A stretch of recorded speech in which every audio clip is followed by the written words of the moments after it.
Hello, welcome back to my channel. और ये third part है यूपी पीजीटी 2006 इंग्लिश सीरीज का। अगर आपने इसके पहले के 2 पार्ट नहीं देखे हैं तो मैं उसका लिंक नीचे प्लेलिस्ट में डाल दूंगी, आप वहां से चेक कर लेना उसको। The term essay is the derivative of the French root essai, which means essay। ये जो वर्ड है ये एक फ्रेंच वर्ड essai से लिया गया है। तो ये essai का मतलब क्या होता है? इसका मतलब होता है टू ट्राई और टू अटेम्प्ट, मतलब कुछ करने की कोशिश करना या फिर कुछ करना। मैथ्यू आर्नल्ड का रग्बी चैपल किसको कमोमरेट करता है? किसको कमोमरेट करता है मतलब किसको याद करता है? तो वो याद करता है उनके फादर को। उनकी फादर की जब डेथ हुई थी तो उसके बाद उन्होंने ये रग्बी चैपल पोयम लिखा था। और जब भी किसी की डेथ को कमोमरेट करने के लिए या फिर किसी डेड इंसान को याद करने के लिए कोई पोयम लिखी जाती है तो उसको बोलते हैं एलिजी।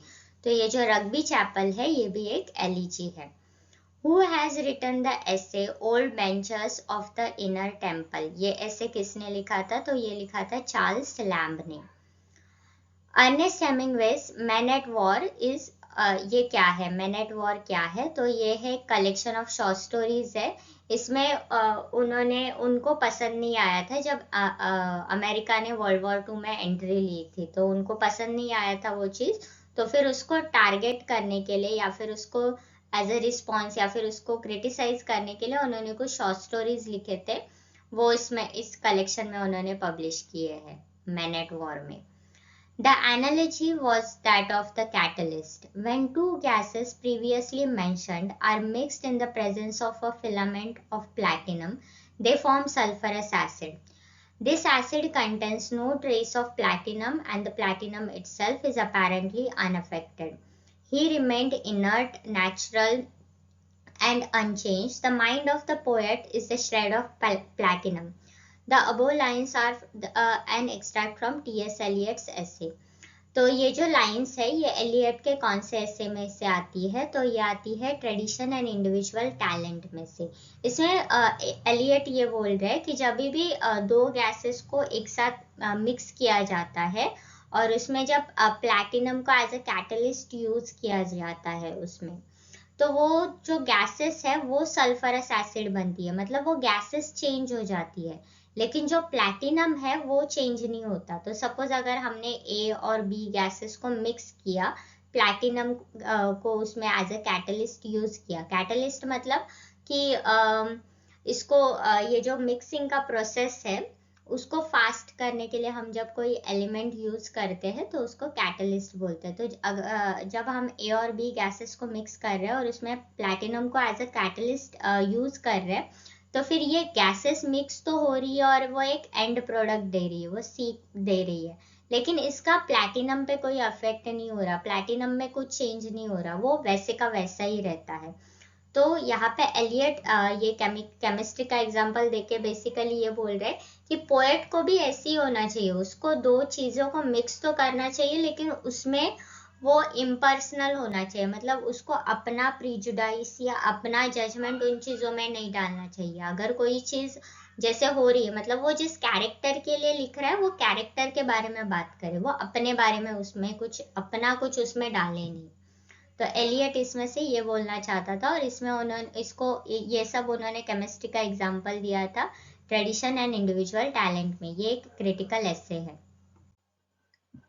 इसमें से मिसस्पेल्ड वर्ड कौन सा है? मिसस्पेल्ड मतलब कौन सा वर्ड है जो गलत उसकी स्पेलिंग दी है? तो एनामोलिस की स्पेलिंग गलत दी थी वहां पे, क्योंकि इसमें यहाँ पे ये ए के जगह पे ओ आना चाहिए और ये ओ के जगह पे ए आना चाहिए, जैसे यहाँ पे है एनामोलिस।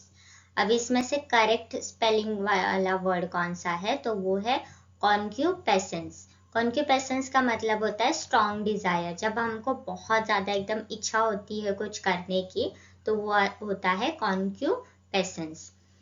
Find the correct spelling. इसमें से करेक्ट स्पेलिंग कौन सी है? तो रोमैटिक ये करेक्ट स्पेलिंग है। इसका मतलब होता है जॉइंट पेन। जॉइंट पेन मतलब हमारे घुटनों में या एल्बोज में जब दर्द होता है तो दैट इज रोमैटिक, ये एक तरह की बीमारी है। Which of the following, again correct spelling पूछा है उन्होंने, तो वो है इरकंसिलिएबल। इरकंसिलिएबल मतलब कि एक दूसरे से बहुत अलग होना, मतलब जो कभी भी एक दूसरे के साथ कंपैटिबल नहीं होते, जो एक दूसरे के एकदम पोलर ऑपोजिट होते हैं, जैसे नॉर्थ पोल और साउथ पोल एकदम एक दूसरे के पोलर ऑपोजिट है। इसमें से पेर्यूज का मतलब क्या है? पेर्यूज का मतलब होता है टू रीड थरली। थरली मतलब कोई भी चीज एकदम बहुत अच्छे से पढ़ना, जैसे हमको वो पढ़ना चाहिए, मतलब जो सारी चीजें हम पढ़ के उसको जब समझते हैं तो दैट इज पेर्यूज। इसमें से फिलिंग द ब्लैंक भरनी है। Wordsworth was a great lover of natural scenery and site. Natural scenery मतलब जो हमें आगे जो दिखता है, हमारे सामने जो होता है वो नेचर, और साइट मतलब उसको, लेकिन उसमें भी जो हम देख रहे हैं उसमें भी ये जानना कि इसमें से कौन सी चीजें सही है, या फिर किसी ब्यूटीफुल चीज को ही देखना। तो साइट इज बेसिकली विजन, ठीक है, कि आप कुछ देख रहे हो। तो यहाँ पे वो आएगा कि उनके उनके मतलब उनको नेचर तो पसंद था और साथ में उनको परखना भी आता था उसको। इसमें से सब्स्टिट्यूट बताना है, मतलब इसका रिप्लेसमेंट बताना है। An office with a good salary but no work. तो ये जो फ्रेज है इसका सब्स्टिट्यूट बताना है, मतलब इतनी बड़ी फ्रेज यूज करने से बेटर एक छोटा वर्ड उसके लिए बताना है, तो दैट इज साइनिक्योर। साइनिक्योर इज बेसिकली वो होता है कि जिसमें आपको बहुत ज्यादा काम नहीं करना पड़ता लेकिन आपको सैलरी अच्छी मिलती है। तो जैसे I will give you example, not to demean anyone और एनीथिंग, बट गवर्नमेंट सर्वेंट की बात करो तो कुछ कुछ लोग होते हैं जो कुछ भी काम नहीं करते लेकिन फिर भी उनको सैलरी अच्छी खासी मिलती है, तो वो हो जाता है साइनिक्योर।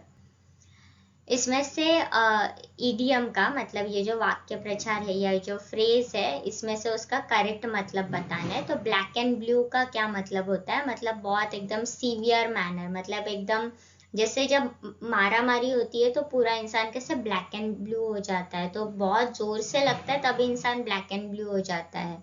तो इसलिए सीवियर मतलब एकदम बहुत डेंजरस वे में किसी को कुछ करना। इसमें से अगेन हमें सब्स्टिट्यूट बताना है, रिप्लेसमेंट बताना है, तो उसको क्या बोलते हैं? Supporter of the cause of women. तो जो वेमेन के सपोर्ट में बात करता है उसको क्या बोलते हैं? उसको बोलते हैं फेमिनिस्ट। इसमें इस वर्ड का मतलब बताना है, अ room for a display of works of art. तो फिर उस रूम को क्या बोलते हैं जहाँ पे आर्ट को दिखाया जाता है? उसको बोलते हैं गैलरीज। और जब आर्टिफैक्ट्स की बात की जाती है, आर्टिफैक्ट्स, तो वो होता है म्यूजियम। मतलब जब चीजें दिखाई जाती है तो म्यूजियम है, और अगर आर्ट है मतलब पेंटिंग वगैरह को दिखाया जाता है तो that is gallery. Select the best choice to replace the underlined expression. तो इसमें ये जो हमें इसका मतलब बताना है कि वेट बिहाइंड ईयर्स, इसको अंडरलाइन किया था। तो इसका मतलब क्या होता है? Aditya was not selected for the job of a medical officer because he was wet behind the years. तो फिर वेट बिहाइंड द ईयर्स का क्या मतलब होता है? वेट बिहाइंड द ईयर्स का मतलब होता है इनएक्सपीरियंस्ड, मतलब वो अभी तक पूरी तरह से पका हुआ नहीं है। वेट बिहाइंड द ईयर्स का मतलब है कि अभी तक वो पका हुआ नहीं, वो अभी तक गीला ही है। तो इन एक्चुअली में उसको जब यूज करेंगे किसी सेंटेंस में तो उसका मतलब हो जाएगा इनएक्सपीरियंस्ड, मतलब उसको एक्सपीरियंस नहीं है किसी चीज का। With high hand, high hand का क्या मतलब होता है? इन डिक्टेटोरियल वे। मतलब जो भी डिक्टेटर्स होते हैं, अगर आपने कभी उनके फोटोज देखे, अगर आपने हिटलर का वगैरह फोटो देखा तो देखो वो हमेशा उसका हाथ ऐसे आगे ही खड़ा ही करता है। तो दैट इज उसके जैसा कि बस उसने जो बोला वो आखिरी डिसीजन है, अभी उसको कोई चेंज नहीं करेगा। तो अगर कोई ऐसे बोलता है कि that person has a high hand in the situation, तो मतलब वो पर्सन ने एक बार बोल दिया तो फिर हो गया, अभी फिर उसको कोई चैलेंज नहीं करेगा। शार्लटन का क्या मतलब होता है? शार्लटन का मतलब होता है who pretends to have more skills than he really has। मतलब कोई भी इंसान जो ऐसे एकदम बातें बनाते कि उसको सारी चीजें आती है, उसको ये पता है, उसको ये पता है, लेकिन एक्चुअली उसको कुछ पता नहीं होता, तो उसको शार्लटन बोलते हैं। जो एकदम बस बातें बनाना जानता है, रियल में उसको कुछ आता जाता नहीं है। इसमें से एल डोरेडो का मतलब क्या होता है? एल डोरेडो का मतलब होता है an unattainable thing. Unattainable thing मतलब जो भी आप उसको अचीव नहीं कर सकते, आप उसको हासिल नहीं कर सकते। तो ये एक लेजेंडरी सिटी है स्पेन में। तो कुछ लोगों को ऐसे लगता है कि वहाँ पे एक मतलब वहाँ पे बहुत सारे ऐसा सोना जो है, गोल्ड जो है वो वहाँ पे खो गया था। तो जब भी कोई जाएगा और उसको ढूंढेगा तो फिर उनको वो सारा गोल्ड मिल जाएगा। तो इसके लिए काफी सारे सेलर्स ने उसके लिए एक्सपीडिशन भी किए थे, लेकिन किसी को कभी वो शहर भी नहीं मिला और सोना भी नहीं मिला। तो वो क्या हो गया, फिर उनका वो जो ड्रीम है वो कभी अचीव नहीं हुआ उनको, तो इसलिए अनअटेनेबल थिंग, मतलब कोई भी ऐसी चीज जो कभी हम उसको हासिल नहीं कर सकते। इसमें एप्रोप्रिएट वर्ड बताना है। The tree was laden with the tree was dash with fruits, तो उसका आंसर है लेडन। लेडन का मतलब होता है कि भरा हुआ, मतलब पूरा इतना भरा हुआ कि उसके वजन से सारी चीजें झुक जाती है। तो जब ट्री पे बहुत सारे ऐसे फ्रूट्स आ जाते हैं पूरे उस पे, मतलब वो ट्री जब पूरे फ्रूट से भरी है, तो दैट इज लेडन।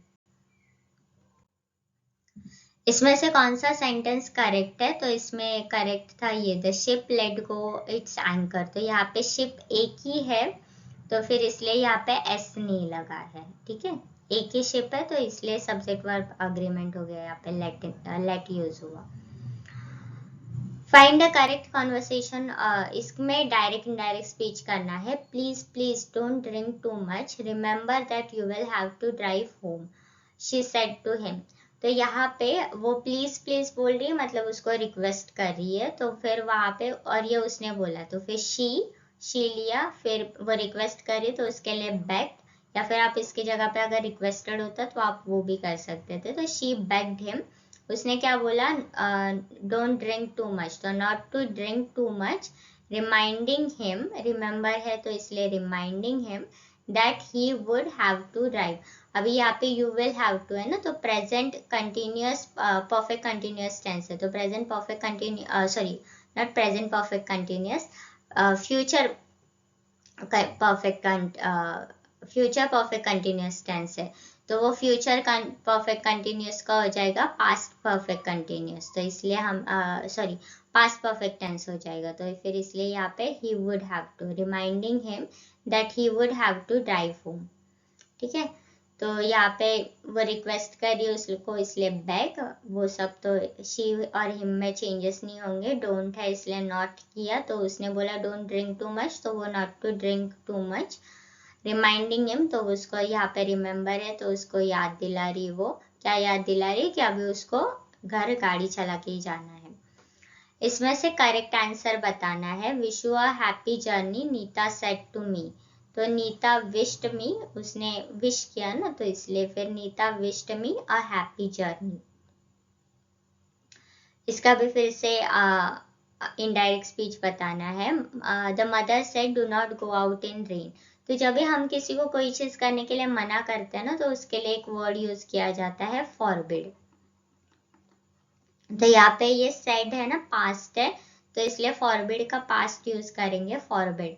तो मदर फॉरबिड हर, हर या फिर हिम, जो भी, मतलब यहाँ पे पता स्पेसिफाई नहीं किया है तो इसलिए ये ऑप्शन में था, तो फिर यहाँ पे ये हर वाला आया, to go out in rain. तो यहाँ पे वो निगेशन चला जाएगा, क्योंकि मना कर रहे हैं मतलब बेसिकली निगेट ही कर रहे हैं, तो फिर इसलिए वो निगेशन हमने यहाँ पे निकाल दिया। तो mother forbid her to go out in rain, मतलब उसने मना कर दिया उसको रेन में जाने से। इसमें अप्रोप्रिएट वर्ड को फिल इन द ब्लैंक्स करना है।